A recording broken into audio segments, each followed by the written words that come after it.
Ngayon, pangungunahan tayo ng panalangin ni Almera at ni Almer.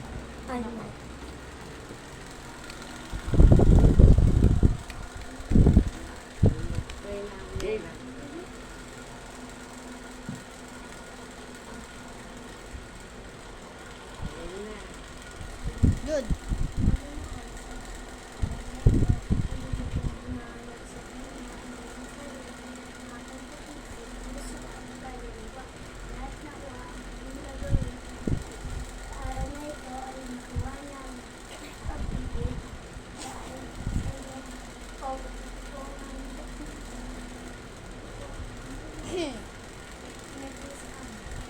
Maligaw Very ba? good. Diyan muna kayo. At ang tanging awit, walang iba, silang dalawa pa rin. Ang awitin, kay buti-buti mo, Panginoon.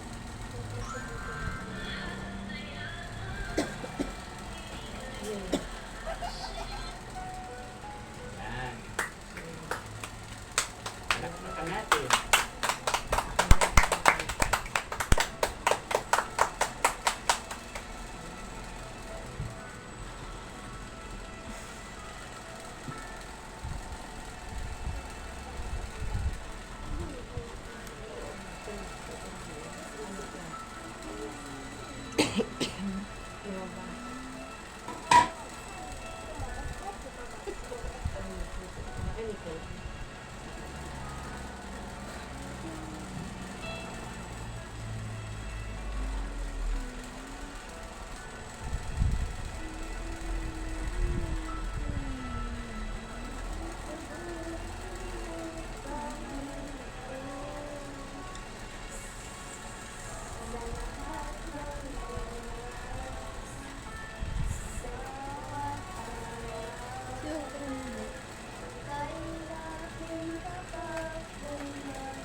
Sabi nila,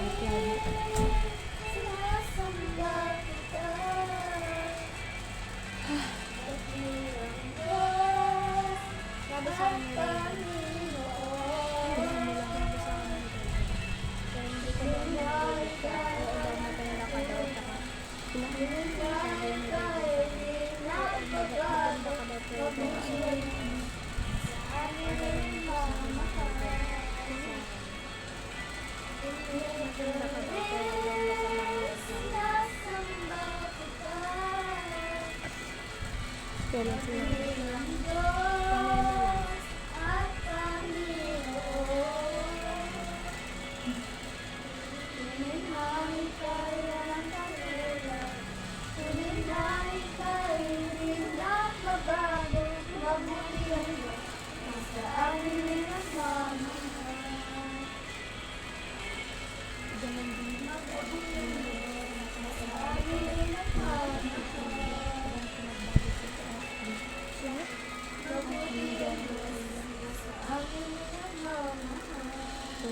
Okay.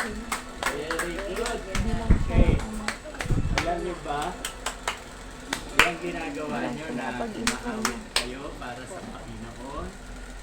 Na- At itong dalawa, lagi kong nakikita sa church. Itong tatlo, inaanyayaan ko rin kayo.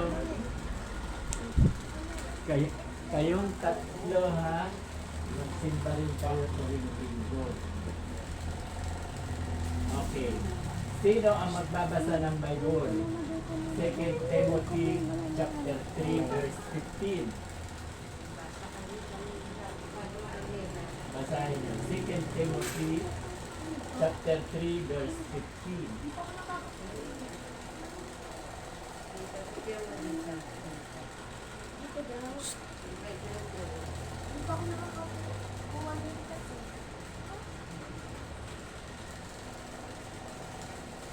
Second Timothy chapter 3. Nasaan yung cameraman?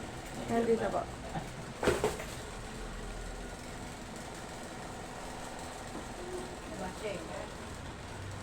Nakita na? 2 Timothy chapter 3 verse 15. Maliit, hindi ko yan magbabasa. Ito na sana. Ikaw. Dito ka. Ha? Ito. 3:15. Hanapin mo ang 15 dyan. 1:5.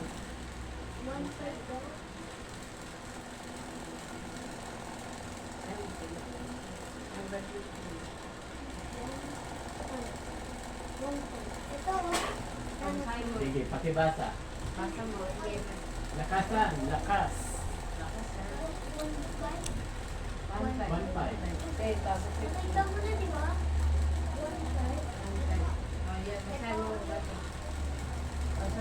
Basa Troy.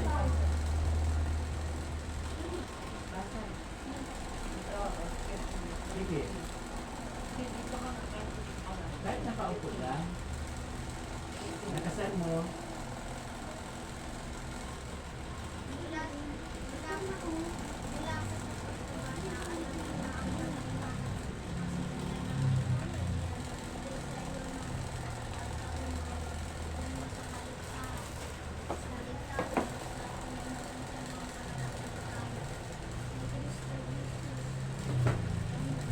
Tama. Tama po yun. Tama yung binasa. Ang binasa niya, simula pa sa iyong pagkabata, ang banal na kasulatan ay nagtuturo ng daan ng kaligtasan. Okay. Makinig. Ano ang naintindihan niyo dun sa binasa?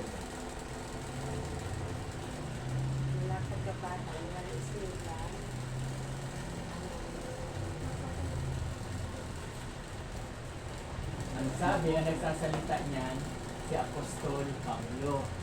Ang sabi ni Apostol Pablo kay Timothy, si Timothy ang kinakausap.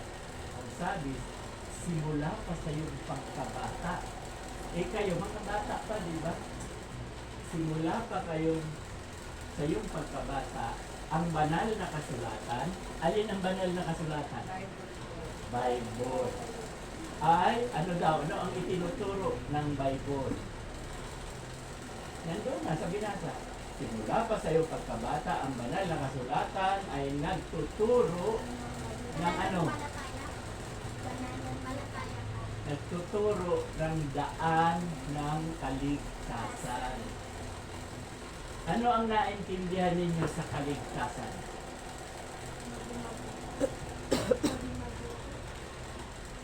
Bunga yan. Ano ang pagkaintindi nyo sa kaligtasan? Dito po. Ha? Mabait. Bunga rin yan. Pareho ng sinabi. Mabait. Ikaw, ano pa? Tama. Ang kaligtasan ay bunga ng pananampalataya. Sino ngayon sa inyo ang nananampalataya sa Diyos? Tatanungin ko kayo, ano ang ibig sabihin ng pananampalataya? Bunga yan. Pag nanampalataya ka kay Jesus, ang bunga ay magiging mabuti. Ano ang ibig sabihin ng pananampalataya? Pagtitiwala sa Panginoon. Amen. Tayo ay tatanggap sa ating Panginoong Jesus para maligtas. Sino sa inyong 5 ang tumanggap na? Kasi kami malalaki, tumanggap na. Sa inyong 5, sino ang tumanggap na kay Jesus? Ano ang ginawa mo nung tanggapin mo siya? Tinanggap mo siya, di ba? Simula pa sa iyong pagkabata, ang Bible, no, ay nagtuturo ng daan ng kaligtasan. Tama ang sagot nyo kanina, nanampalataya kayo, kaya kayo ngayon ay ligtas na. Pag namatay kayo, saan yung mga bata pa naman kayo, hindi. Kaya like, example lang. Pag namatay kayo, saan ang punta? Sa langit. Amen. Bakit sa langit? Dahil nananampalataya ka sa Diyos. Ang ibig sabihin ng nananampalataya, naniniwala ka kay Jesus. Yun ang ibig sabihin ng pananampalataya, naniniwala. Diba? Okay. Ang sabi ni Pablo, simula pa sa iyong pagkabata, ang banal na kasulatan ay nagtuturo ng daan ng kaligtasan sa pamamagitan ng ano? Sa pamamagitan, sinabi nyo na kanina nakalimutan Sige. Sa pamamagitan, amen. Tama, very good. No, honor ka. Sa Pasko may regalo ka. Okay. Pag nanampalataya ka kay Jesus, ay kakaroon ka ng kaligtasan. No?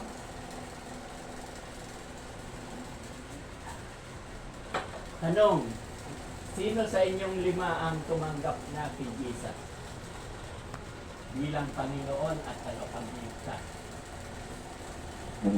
Ikaw, tinanggap nyo na.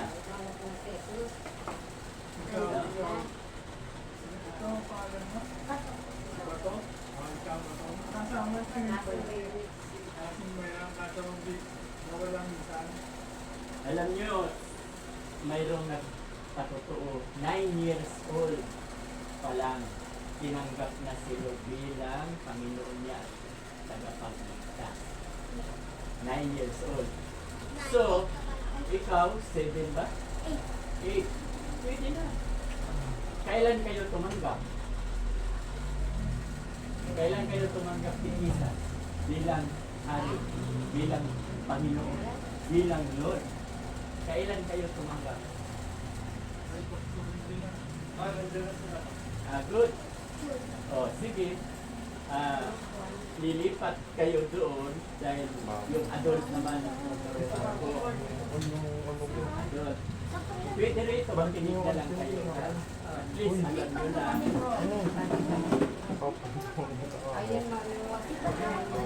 Alam nyo na ang pananampalataya. Good. Pwede na po kayo sa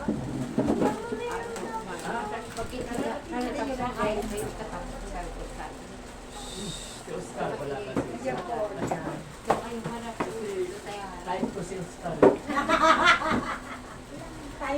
tayo. Kami niya, dikit lang kami, magkailan. Sawin mo ngayon sila dito at tayo. Kami mga Bata pa. Violeta. Hindi na lang nag-negotiate. Ano? Pass. Apa? Maria Paz Villanueva. Ito ko na ba? Nananakas sa 24 na.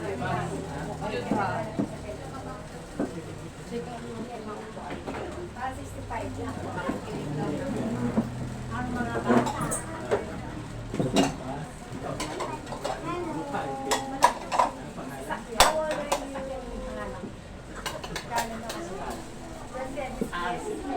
Test? Mercedes Benz? Hindi kasama.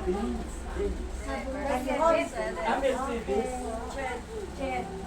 Mercedes. Oh, hindi ko na yan kakalimutan. Mercedes Benz. Si Mercedes, si Oscar, si Paz.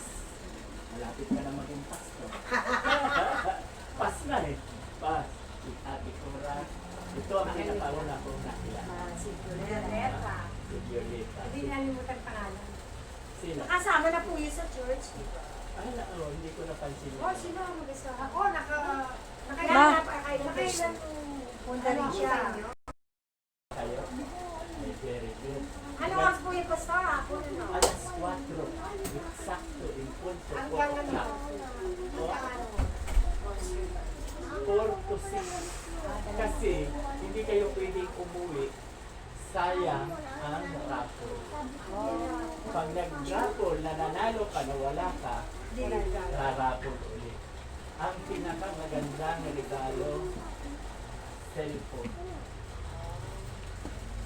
100 lang naman ang ticket ninyo. Ang cellphone, cellphone, Hindi mo ba iPhone? Ay, hindi ko alam. Kung iPhone, ano daw?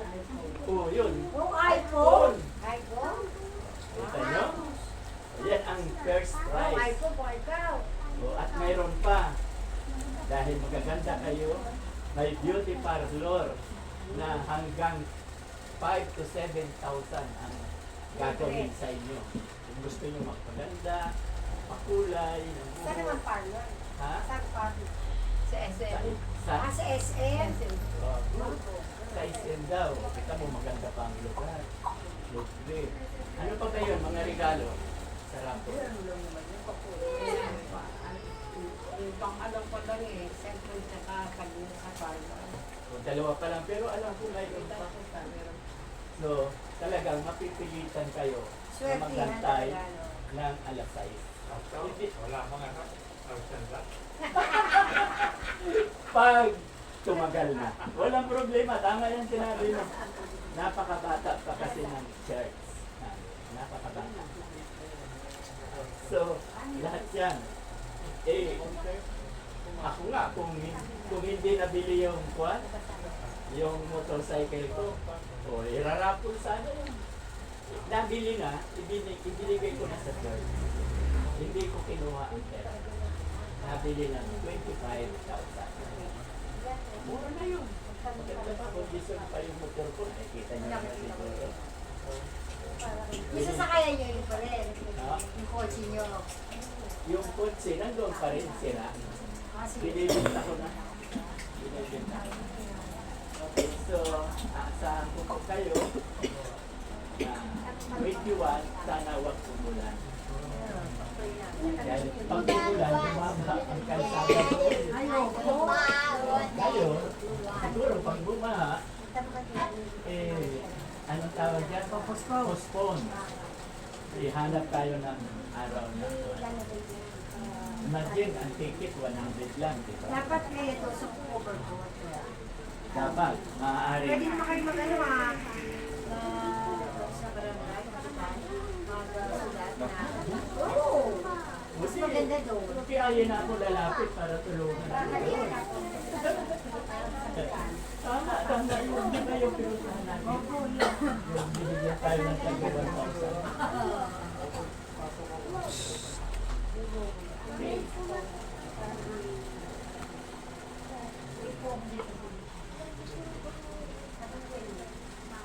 Pagwa ba Okay lang kaya dyan, ha? Sino ko rin ang pagwa din eh? Sino ko rin? O parang di pumasok o hindi na pumasok. Sabi sa kanila, dito, okay. Pag-pray ni Dato nga eh, sabi mo ka pumasok. O di ba sabi mo, hindi mo pumapasok ng tubig. Hanggang faith lang yung by faith. Hanggang dyan ka lang. Okay, pwede na tayo mag-umpisa. Opo. Ito po yung nagpupuri sa Diyos, nagpapasalamat, at naririto po ulit tayo. No? At nanalangin na po kami. Kaya hindi na mananalangin, di ba? Mayroong kaninang tanging awit na lumawit. Okay, uulitin ko lamang po yung itinuturo ko. Ang title ng itinuturo ko. Sino nakakala? Apat yun. Mag-aralan. Magpalakasan. Tungo sa paglago. Para lumago tayo. At nagkakaisa ng paniniwala. Uulitin ko po sa inyo. Pwedeng hindi tayo magkaisa sa paniniwala. Igagalang ko po yung paniniwala dito. No? Igagalang. Pwede makahingi ng plato. O kahit yan bawal. Yan na lang. Sa paniniwala, pwedeng hindi tayo magkaisa. Pero, igagalang ko ang paniniwala niyo. Igagalang nyo rin ang paniniwala. Diba? Maggalang na. Halimbawa, for example, nakikita nyo ang baso.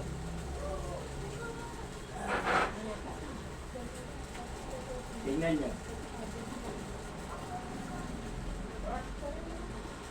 Ano ang nakita nyo?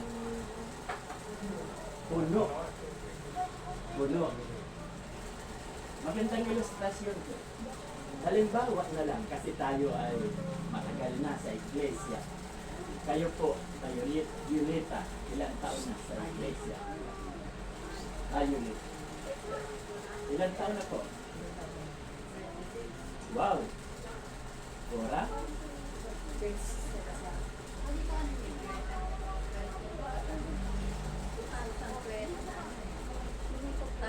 Ikaw pa, ilang taon? 2002 ako. Totoo, matagal na. Tagal na po ako susunod. 24 years na. Pass. Wow! Pero 67 pa lang edad mo, di ba? 68? Kailan nag-68? July. July. Kulang. Oh, mabuti dumating si Kuya Robert. Oo, mabuti naman. So, bukas, wala tayo kasi nandito ka ngayon. Pero kung gusto mo pa rin mag-Bible study bukas, sige pa rin. Sige po, upo na Kuya Robert. Kilala niyo na ba si Robert? Robert.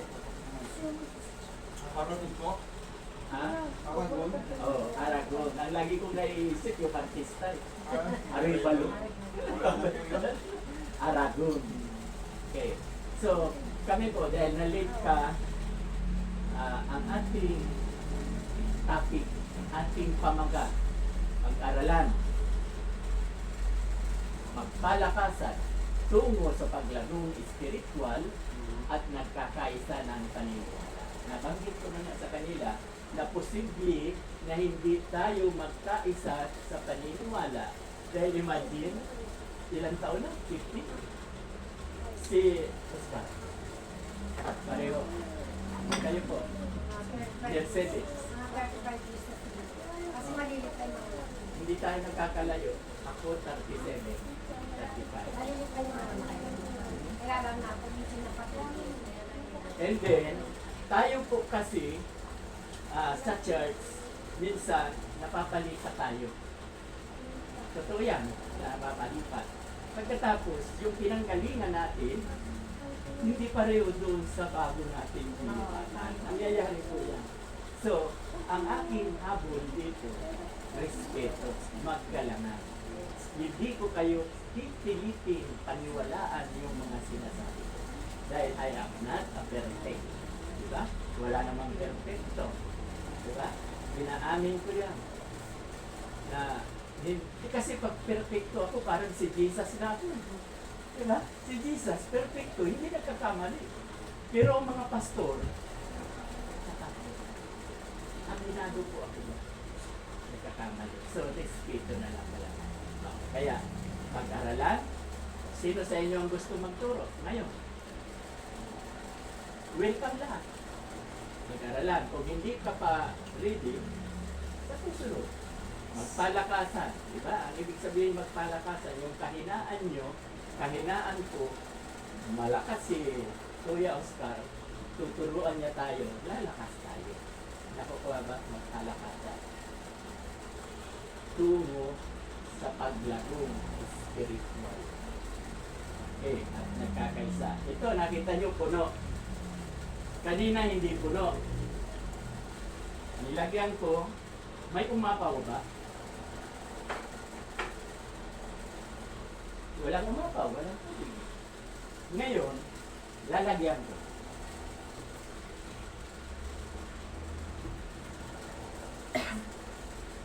Ano ang nakita niyo? Umapaw. Ang ibig sabihin, iinom muna ako.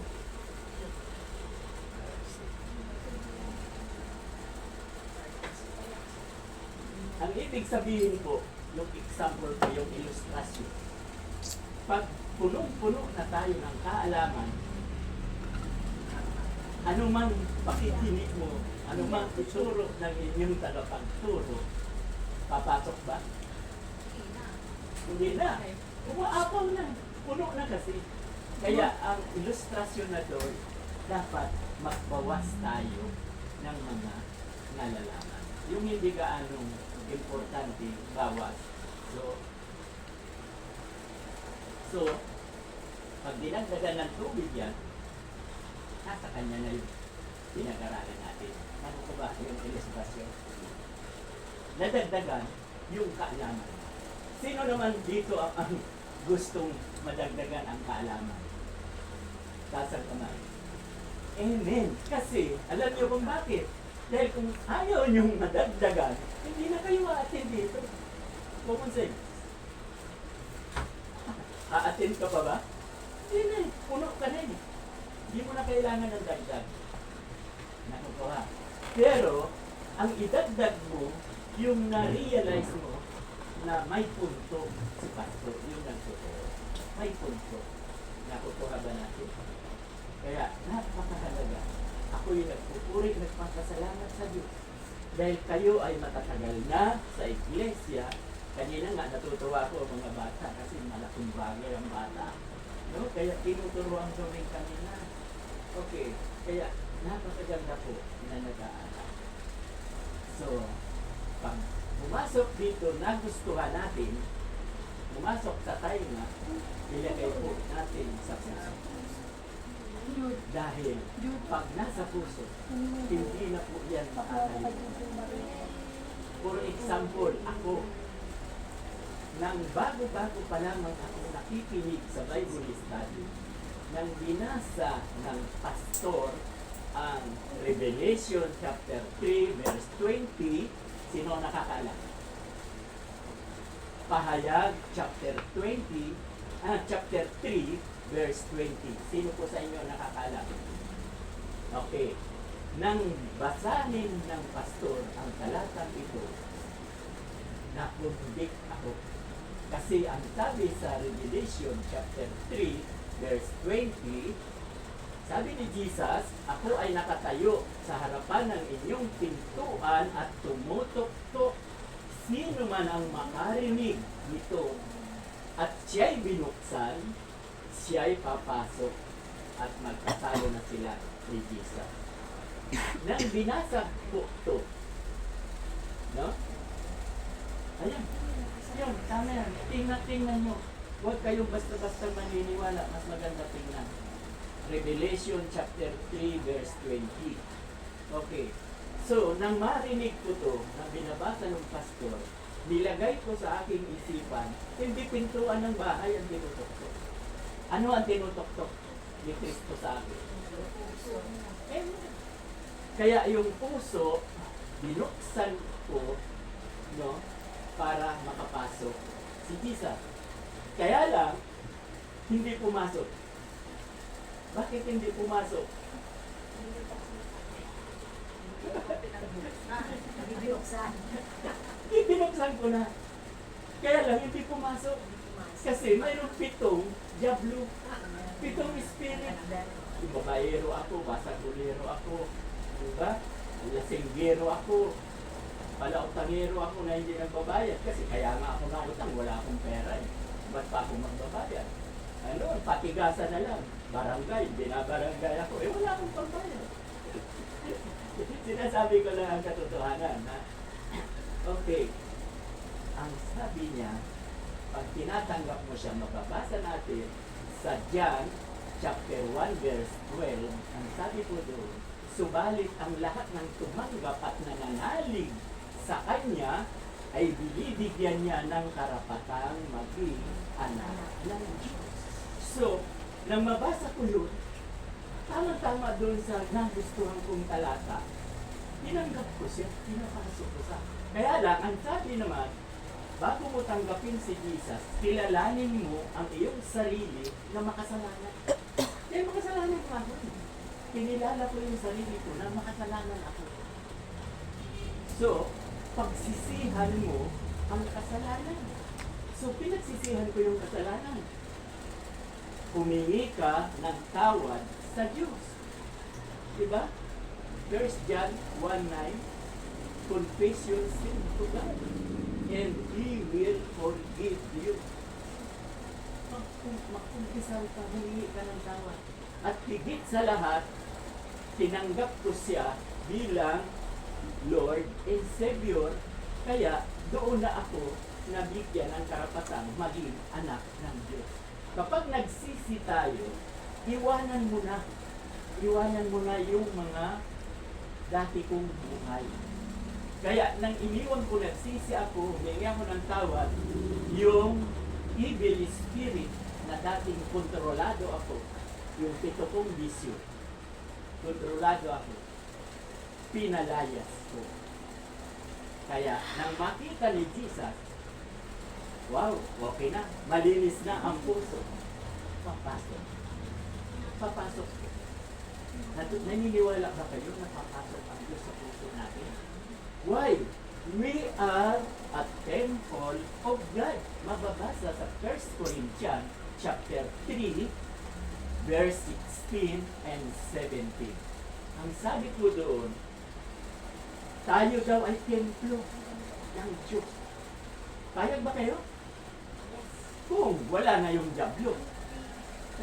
Kaya nga sa 17, basahin po ninyo sa 17, tayo daw ay pinapapaging banal namin. Holy na tayo. Sacred.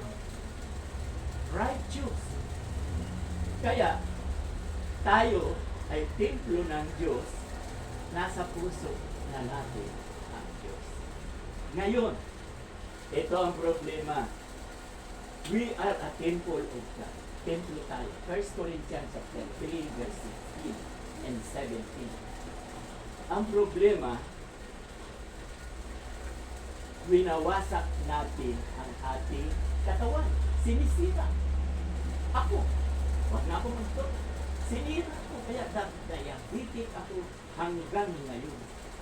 Pero kung hindi ako nakakilala kay Lord, matagal na ako patay. Kasi sa basag ulero ako, wala akong inuurungan. Nasaksak ko ako.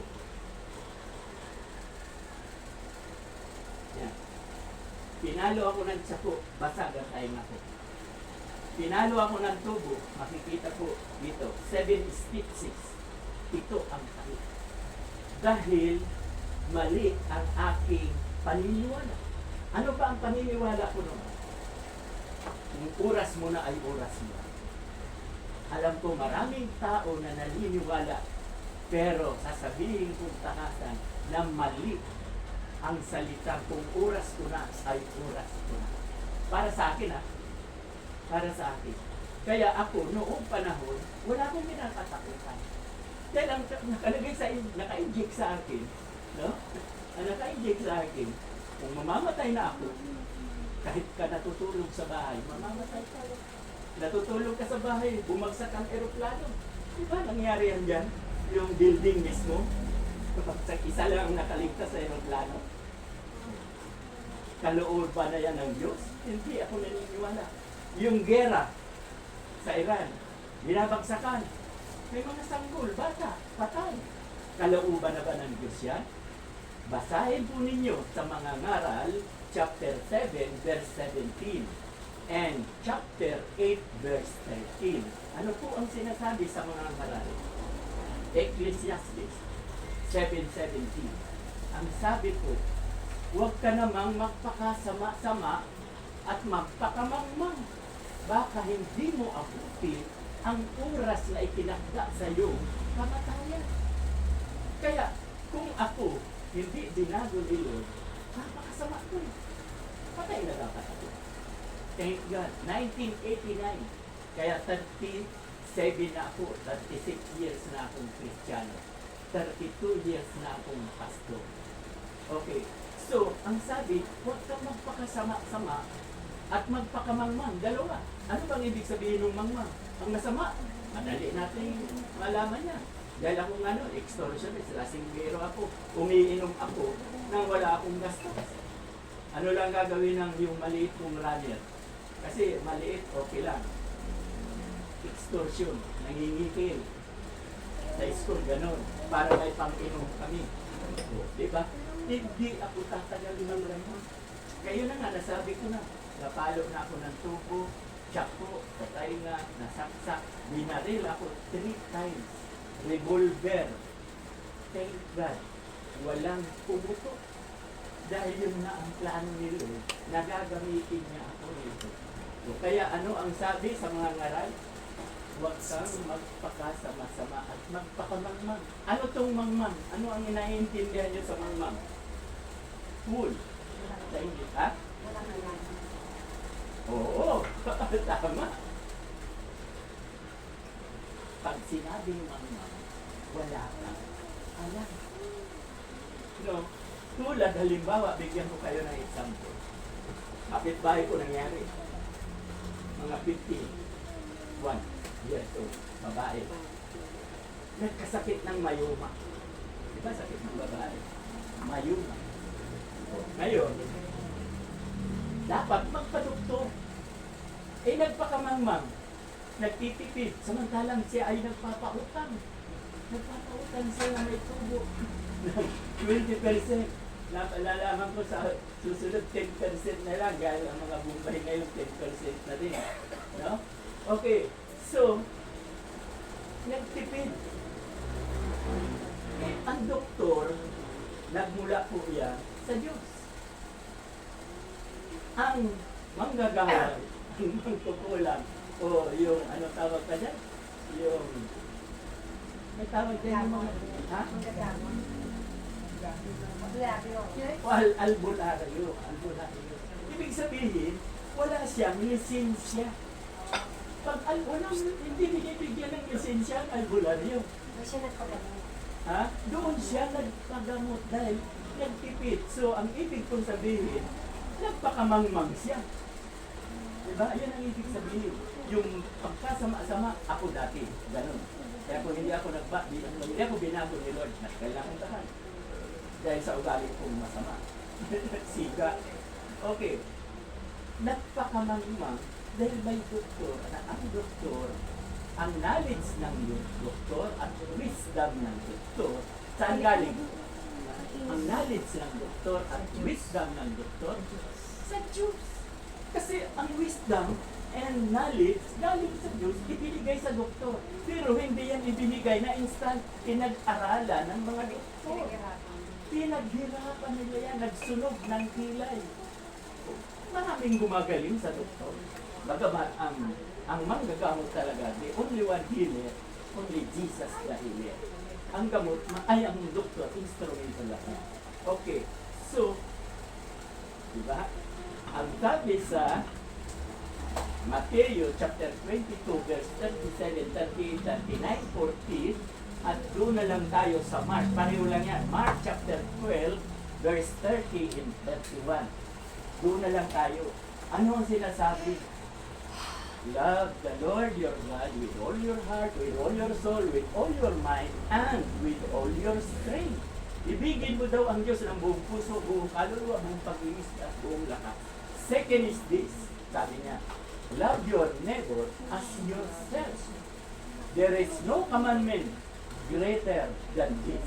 Itong dalawa, wala nang hihigit pang utos. Ito na ang pinakadabis.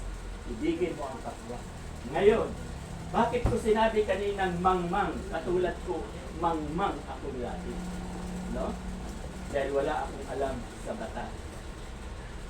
Diba ang utos, love your neighbor as yourself. Yun ang hindi natin minamahal ang sarili natin.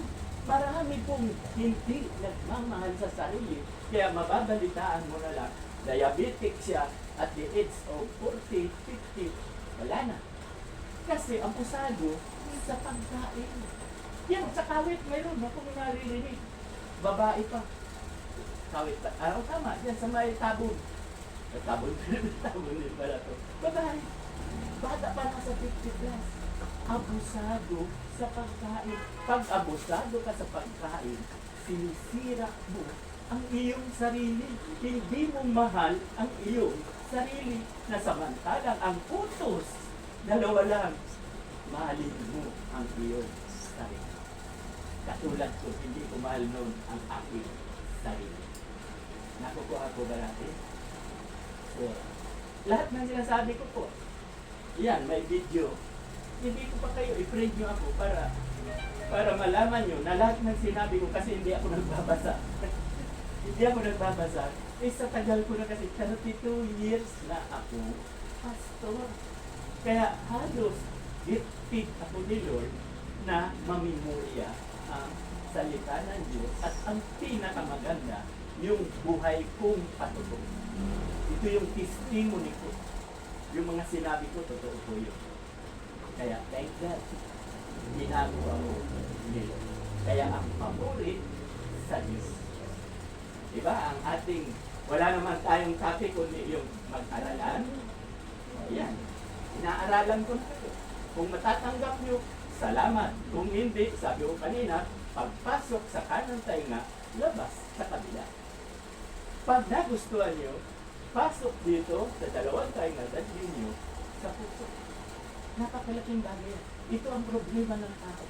Hindi natin minamahal ang sarili natin. Samantalang dalawa na lang nga ang utos. Love yourself. Dalawa na lang, hindi na 600. Ang batas kasi 600 sa lumang tipan. Huwag kang magpagupit ang babae. Dapat lagi kang mahaba ang buhok. Ang damit dapat lagi mahaba. Ngayon pasik. Pantalon. Bawal noon magpantalon ang babae. Bawal din magbis. Kung makikita yan, nasa lumang tipan po yan. Nasa lumang tipan. Kaya lang, ang kagandahan, wala na po tayo sa ilalim ng batas. Dalawang klase po kasi ang tao. Dalawa lang. Unbelievers at believers. Di ba maliwanag? Mananampalataya at hindi naniniwala. Hindi nananampalataya kay Jesus. So, ang sabi sa John 3:18, no? John 3:18, ang mga sumasampalataya kay Jesus ay wala nang hatol. Subalit, ang hindi naniniwala, hindi nananampalataya kay Jesus ay condemned na, kondinado na, pinatulan na. So, napakaliwanag, yung hindi nananampalataya, ang tawag doon, unbelievers. Yung naniniwala, tulad natin, ang tawag sa atin, believers. Saan ba ang tungo ng unbelievers? Mababasa po yan sa Galatia chapter 5 verse 19, 20, and 21 at Revelation chapter 21 verse 8.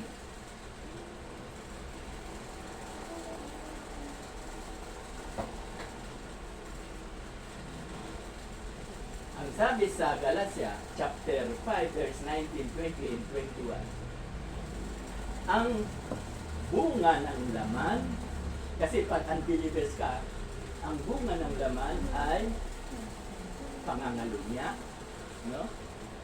At pagpatay, pagkakampi-kampi, pagkabahabahagi, pagkakalo-talo. Tandaan nyo, kaya ako nabanggit ko na sa inyo, hindi ako makikipag-halo at paglalasing. No, ang sinasabi ko sa inyo, ang mga gumagawa nito, ang sabi sa 21, 19, 20, 21, tandaan nyo, ang lahat ng gumagawa nito ay hindi makakapasok sa kaharian ng Diyos.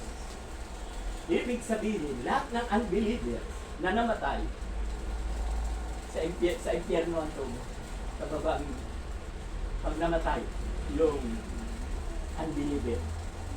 Kaya, dalawang klase lang. At yung believers, di ba sinabi ko, pinasa ko, maging sa Romans chapter 8, verse 1, ang mga nakipag-isa kay Jesucristo ay wala ng atol. No more condemnation. Di ba lahat naman tayo nakipag-isa? No more condemnation. Kaya, ang sumasampalataya kay Jesucristo ay hindi na hahatulan. Subalit, ang hindi naniniwala kay Kristo, condemn na.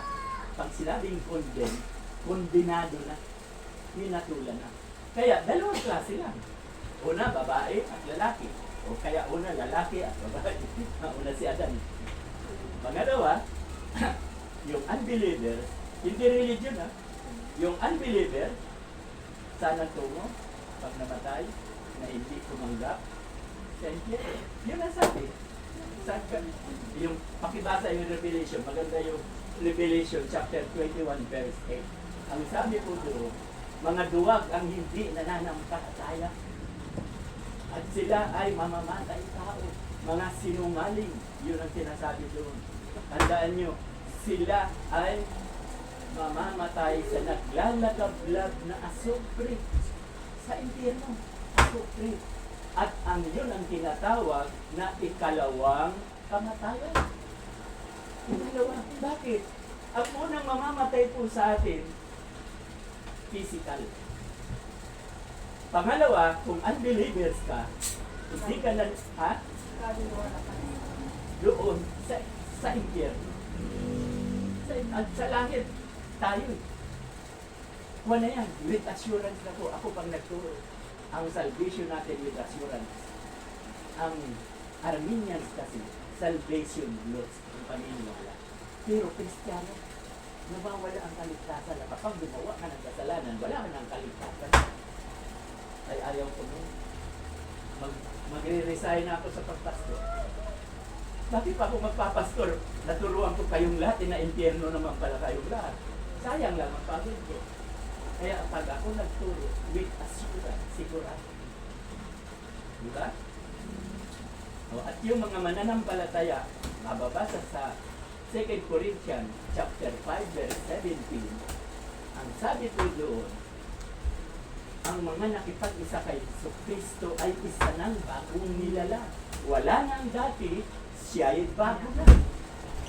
No? Wala na ang dati. Ang ibig sabihin nun, yung dati kong gawin, yung masasama kong ginagawa, no, unbelievers pa ako. Kaya thank God na naging believers ako. Kaya hindi religion, hindi katulad ng iba. Ha? Alam niyo naman siguro, ang king. Ano ba yung king? Sila lang maliligtas. Religion lang nila maliligtas, di ba? Ako hindi. Believers, sigurado. Nasa Bible, yung mga binasa ko kanina. Diba? Okay, so hindi ko pakakahabaan dahil marami pa tayong panahon. So, i-pray nyo ako dahil hindi ko may padala sa inyo, kahit yung sa'yo, hindi na kita makita. Wala po kasi yung iPhone ko. Ay, kaya pala. Kasi napakahalaga po na nakita nyo naman, hindi ako nagbasa. I-add ko na lang kayo. Ha? I-add ko. Add ko ulit kayo. Oo, yan po ako. Para, kung may mali man ako, mali lang yung talata.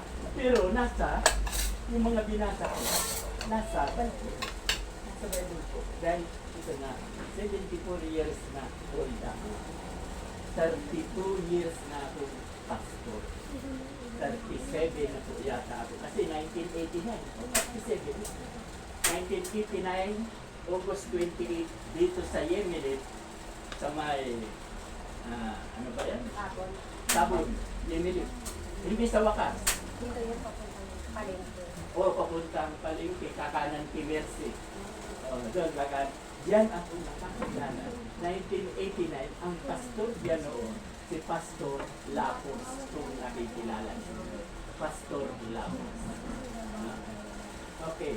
So, hindi ko pakakahabaan para pwede kayong magtanong uli pero hindi tayo magtatalo-talo.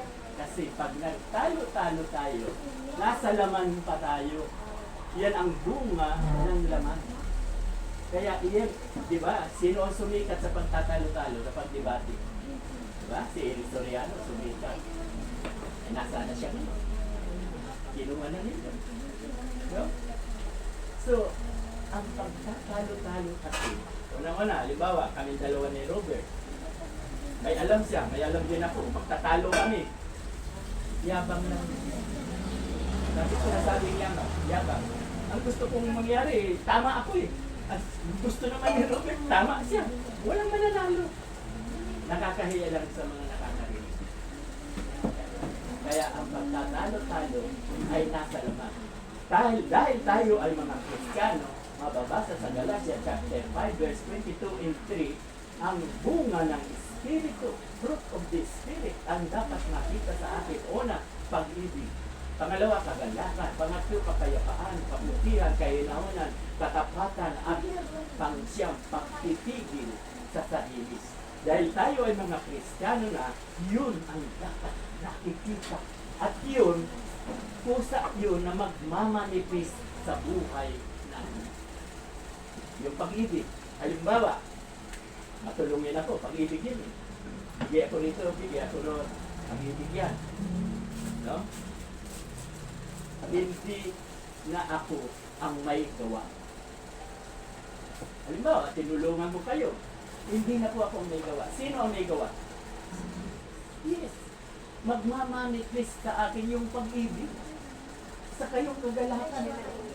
Ha? Oo. Kung sa itong makikita sa katawan ko, sa buhay ko, pero hindi na ako ang may gawa. Dahil kung ako ang may gawa, sa akin ang papuri. Hindi na kailangan sila. Kaya laging din nasabi mo, praise God, purihin ang Panginoon. Binago niya ako. Mahirap paniwalaan niya. Marami nagtatanong sa akin, paano mo naman nasasabing binago ka ng Diyos? Tatapatin ko kayo. Ako pa rin ang gagawa. Kaya lang, ang dilik ko, ang paniniwala ko, siya ang bumago sa akin by faith. Ang paniniwala ko, siya ang bumago para ang papuri hindi sa akin. Nakuha nyo? Kung sasabihin ko, magaling na ako, hindi na ako manginginom, hindi na ako nangungutang. Di ba? Sino ang pupurihin? Ako. Dapat sa Diyos ang papuri. Nakuha ko ba natin? Okay, so sino ang may katanungan? Tama-tama. Alas 5. Pag nag-Biblisado ako, 4 o'clock, 5 o'clock ako. Satisfied na tayo doon sa magkakalaan. Magpalakasan. At inaamin ko rin, walang perfectong pastor. Eh, lalo naman si Pibuloy. Kita mo, binagsak. Ganun ang Diyos. Hindi papayag ang Diyos. Sumobra na siya sa kasamahan. Kaya yun ang Lord. Akala mo ang alaga ng sanggol, bata? 10 years old, 11 years old. May 6.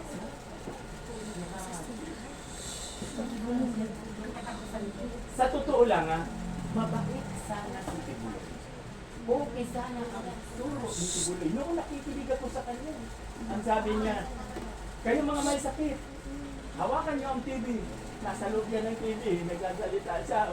Ipag-pray-pray ko kayo, gagalingin kayo. Pati yung mama ko, halika na may sakit ka, may sakit ako, patong. Umpisa na, alam niyo kung ano ang nakasira. Ano ang nakasira? Pipibuloy. Unang-una, Gumawa siya ng kasalanan. unang-una, kapangyarihan.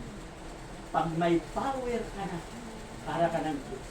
Yan ay nang kinilang siya ang Jesus. Nakakausap. Ako ang daan ng katotohanan at ang buhay. Walang makapupunta sa Ama kung hindi dadaan kikikuloy. Diba? Sarili niya. Power, kapangyarihan ang sumisira sa atin. Si King Solomon, nasira din sa power. Okay na sana yung 700 ang babae niyang legal na asawa niya, ay kumuha siya ng 300 nakabit na nananambahan sa Baal, sa mga Diyos-Diyosan. Doon bumagsak si King Solomon.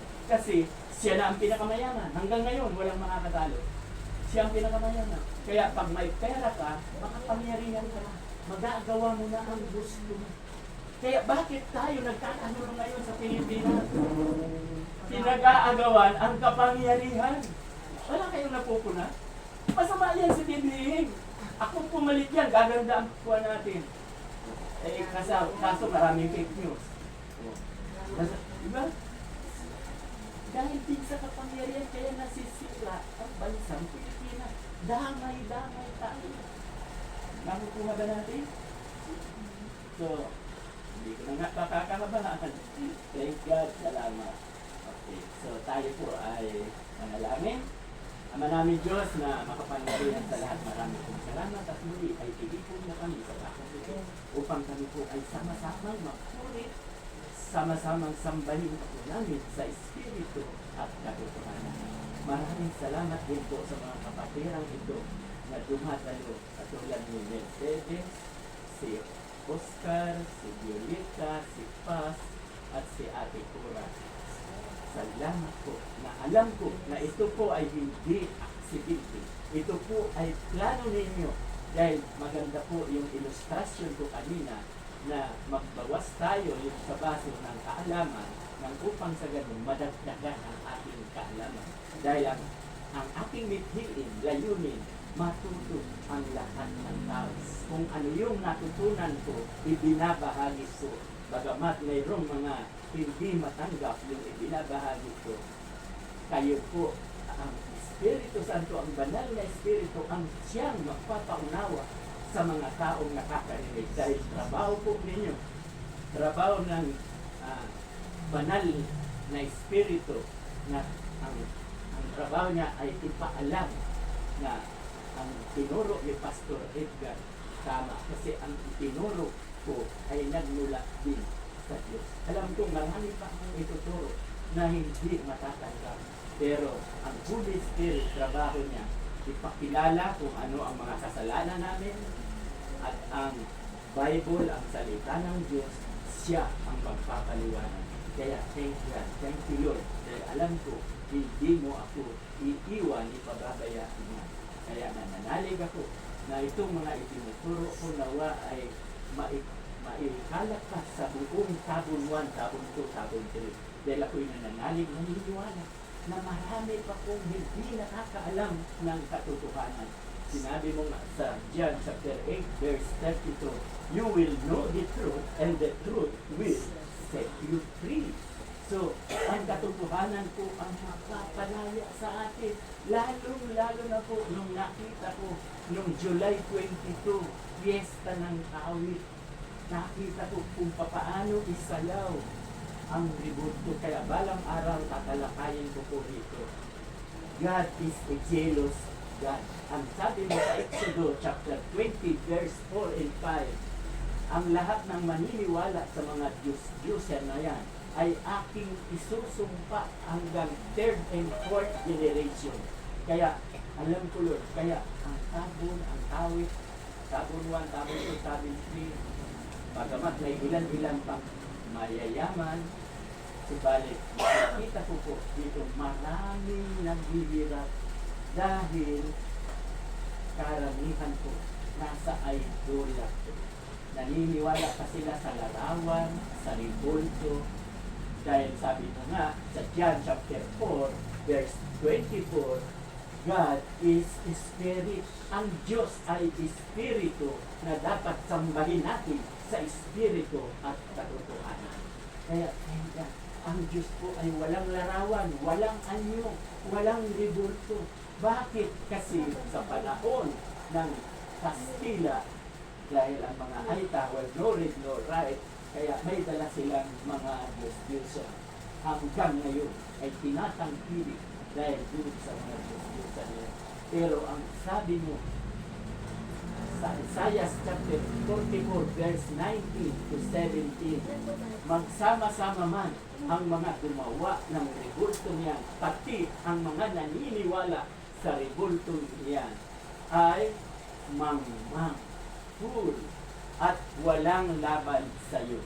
Kaya ako naririto sa tabon 1, tabon 2, tabon 3, ang tangi kong pangarin, maligtas ang marami. Dahil yan lang naman po ang mahalaga. Dahil kung babasahin ko nga Mark chapter 2 verse 17, si Jesus, sabi niya ni Jesus, ang hospital hindi nangangailangan ng walang sakit. Kaya ako bumaba, hindi para sa mga banal.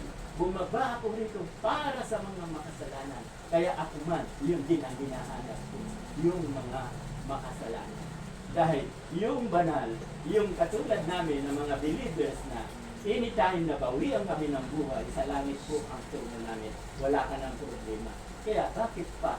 Kaya sabi niya, hindi ako bumaba para sa mga banal, kundi para sa mga taong makasalanan. Thank you, Lord. Ito po ang dalangin at binibigay ko po ang kapurihan sa pangalan ni Jesus na aming tagapagligtas.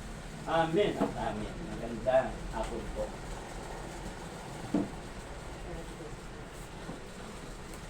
Naparami yata. Naparami.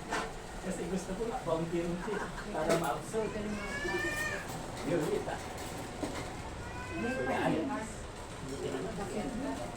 Kaya lang, kung wala ka Sabado, Linggo, gagawin natin. Yung after the service.